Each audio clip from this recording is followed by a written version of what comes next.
Mash feed, घर पे feed बना के पशु से ज्यादा दूध उत्पादन, ज्यादा बॉडी वेट गेन कैसे ले सकते हैं, कुछ पॉइंट्स में डिस्कस करूंगा। अगर आपने दिमाग में रख ली ये पॉइंट्स तो आपकी मैश फीड की क्वालिटी भी बेहतरीन होगी और उससे होने वाले फायदे भी पशु को सारे पहुंचेंगे। तो इसी को डिस्कस करते हैं, तो बने रहिए मेरे साथ इस वीडियो में। आज हम बात करने वाले हैं फीड के बारे में, पशुओं को दाना कैसे खिलाएं। मैंने आपको बहुत बार फॉर्मुलेशन ऑलरेडी बता दी है, लेकिन ये बहुत कॉमन क्वेश्चन है कि पशु को फीड किस तरीके से खिलाएं।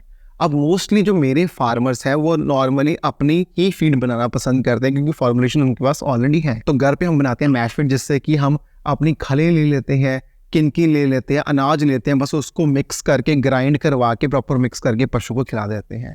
और एक तरफ से कंपनी वाले फीड्स है जिनकी फीड की फॉर्म पैलेट्स में है, क्रम्बल्स में है। पैलेट्स में तो आपको पता है कि नॉर्मली जो हम जैसे हम घर पे बना रहे हैं, एक बार मैश बनता है, उससे बाद कंडीशनिंग होके मशीन से डाल के वो पैलेट्स बना लेते हैं, फिर पैलेट्स को आगे तोड़ के वो क्रम्बल्स बना लेते हैं। लेकिन आज हम बात स्पेसिफिक करने वाले हैं मैश फीड के बारे में। पॉइंट ये है कि जब हमने पशु के लिए दाना बनवा लिया तो हमने नॉर्मली मैश फीड बनवा के एक बोरी में, एक बैग में डलवा ली और अपने घर पे ले आए, राइट। अब सबसे दिक्कत की बात क्या आती है कि जो बोरियों में दाना हम रखते हैं ना, जो मिक्सिंग करवाते हैं, तो उसमें क्या होता है कि जो थोड़े से ज्यादा हैवी पार्टिकल्स होते हैं ना, जो जिनका वजन ज्यादा होता है, जैसे कि खली होगी वो नीचे नीचे बैठ जाती है, और जैसे किनकी होगी, अनाज होगी, वो ऊपर आ जाता है। और फार्मर क्या करता है, जब भी अपने पशु को फीड खिलाने लगता है तो बस एकदम से ऊपर ऊपर से लेता है और पशु को फीड दे देता है। लेकिन इससे क्या होगा कि इम्बैलेंस फीडिंग जा रही है पशु को। तो इसके लिए आपने क्या करना है कि जब भी आप अपने पशु को फीड खिलाने लगे हो उस बैग से, उस बोरी से, तो आपने इंश्योर करना है कि आप वो बोरी और बैग प्रॉपरली हिलाएं, एक बार अंदर हाथ भी मारे प्रॉपरली बोरी के अंदर, फीड के अंदर, ताकि जो इवनली मिक्सिंग करके आप फिर अपने पशु को खिलाएं, राइट। ये सबसे बड़ा ड्रॉबैक रह जाता है, क्योंकि हम अपने पशु को इवनली फीड ही नहीं कर पा रहे, क्योंकि हमारे इंग्रेडिएंट्स से इम्बैलेंस रह जाते हैं। जब हम बोरी में डाल के एक जगह रख देते हैं और बाद में ऊपर से डालते रहते हैं, वो पहले जो लाइट वाले पार्टिकल्स है वो खिलाते रहते हैं, बाद में जो खले खुले रह जाते हैं कि एंड पे वो खिलाते रहते हैं। तो ओवरऑल क्या हो गया, एक बैलेंस्ड फीडिंग देंगे पशु को। तो मैश फीड खिलाने के लिए ये पॉइंट आपने जरूर।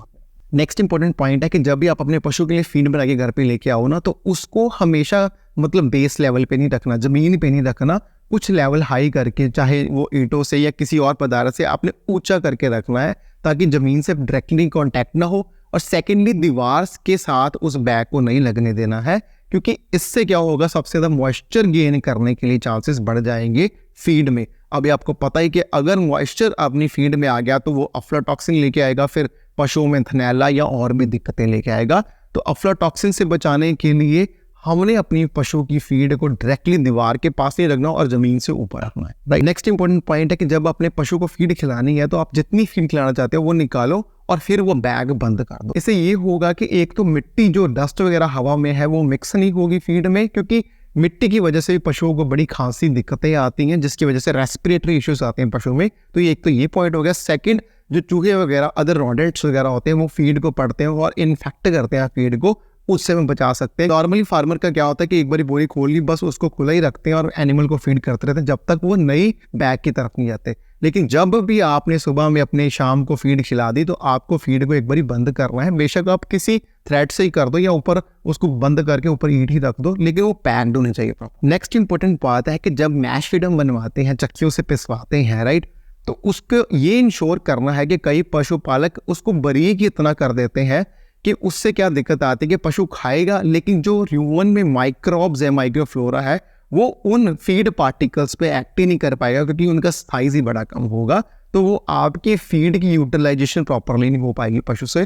तो मैश फीड का भी एक दरदरा सा रखना है आपने, इसको बिल्कुल बारीक नहीं करना, ताकि वो अपने ह्यूमन में जाए और प्रॉपरली फर्मेंटेशन होके, माइक्रोबियल फर्मेंटेशन होके पशु के दूध उत्पादन में और पशु के वेट गेन में हेल्प कर सके। अगर बात करें जैसे अपने हॉर्सेस की, घोड़ों की बात करें, तो उनमें तो मैश फीड ही सबसे प्रेफरेबल है, क्योंकि उनमें क्या है कि इंटरडेंटल स्पेस बहुत ज़्यादा है, जिसकी वजह से वो पैलेट फीड को इतने अच्छे तरीके से खा नहीं पाते हैं। तो उनके लिए तो मोस्टली मैश फीड ही सबसे बेस्ट है। अब ये बातें होगी मैश फीड की, लेकिन कुछ पॉइंट्स हैं जिसकी वजह से हमें मैश फीड थोड़ा सा हमें एक ड्रॉबैक देता है। वो नॉर्मली है कि जैसे मैं कई अपने इंग्रेडिएंट्स बताता हूँ, अपने मेथिओनिन हो गया, लाइसिन हो गया, नाइसिन हो गया, कुछ छोटे छोटे अमाउंट में जो ग्राम्स में, मिलीग्राम्स में, पीपीएम में पड़ेंगे, तो वो अगर कम होंगे तो वो बोरियों में हम डाल नहीं सकते। तो आपने क्या करना है कि जो ये सारे सप्लीमेंट्स होंगे ना, छोटे छोटे जो इतने इतने माइन्यूट क्वांटिटी में पड़ेंगे, वो आपने टॉप ड्रेसिंग करनी है डेली बेसिस पे। आप इनको अपने फीड बैग में मिक्स मत करना, क्योंकि इतने कम होंगे ये तो मतलब साइड में बैग में लगे रह जाएंगे, पशु को जाएंगे ही नहीं, राइट। तो आपने इंश्योर करना है कि जब भी आप ये चीज़ें डालो जो माइक्रोग्राम्स मिलीग्राम्स में है, तो आपने इंश्योर करना है कि आप छोटा सा जैसे कोई मिनरल मिक्सचर का ले लो, 30-40 ग्राम ले लो और उसमें ये छोटे छोटे छोटे सारे मिक्स करके एकदम से पशु को सारा खिला दो, ताकि इंश्योर हो जाए कि पशु के वो पेट में चले गए हैं जो छोटे छोटे हम सप्लीमेंट्स खिलाना चाह रहे हैं पशु को। नो डाउट पैलेट्स का, क्रम्बल्स का फायदा होता है, क्योंकि डिजेस्टिबिलिटी बढ़ जाती है, स्टार्च जिलेटिनाइजेशन हो जाए तो मतलब एक अवेलेबल प्रोटीन वगैरह, अवेलेबल स्टार्च वगैरह पशु के लिए ज़्यादा हो जाती है। लेकिन अब फीड्स के प्राइसेस बड़े बढ़ रहे हैं, तो कई मेरे मोस्टली जो मेरे चैनल देखने वाले फार्मर्स हैं वो घर पे फीड तैयार करना चाहते हैं। तो घर पे फीड तैयार करने के लिए नो डाउट आप अच्छे क्वालिटी के इंग्रेडिएंट्स यूज़ करो, अच्छे से मिक्सिंग करवाओ, लेकिन ये पॉइंट्स भी बड़े इंपॉर्टेंट है कि फीड को कैसे हम रखें और किस प्रकार से खिलाएं, तभी ही हमें प्रॉपर रिजल्ट मिल पाएंगे। क्योंकि मोस्टली क्या होता है कि फार्मर ने सभी पैरामीटर्स ध्यान रखे होते हैं, लेकिन छोटे छोटे ये पॉइंट्स है ना, ये ओवरऑल फीड की जो ओवरऑल वैल्यू है ना वो कम कर देते हैं अगर हमने उसकी प्रॉपरली स्टोरेज ही नहीं की।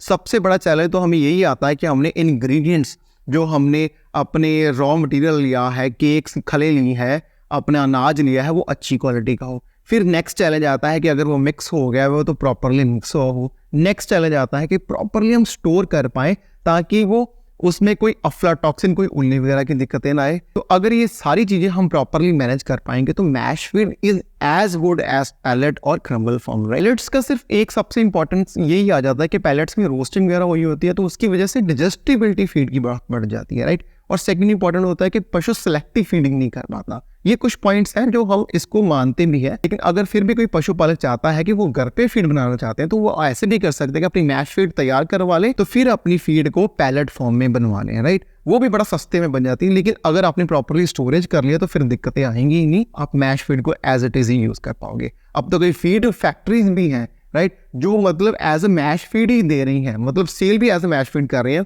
क्योंकि फार्मर्स को भी ना एक संतुष्टि मिलती है जो मैश फीड में हाथ में लेते हैं और उनको इंग्रेडिएंट्स दिखते हैं सामने कि इसमें क्या क्या डाला हुआ है, क्योंकि पैलेट्स में तो पता ही नहीं चलेगा क्या इसमें है क्या नहीं है।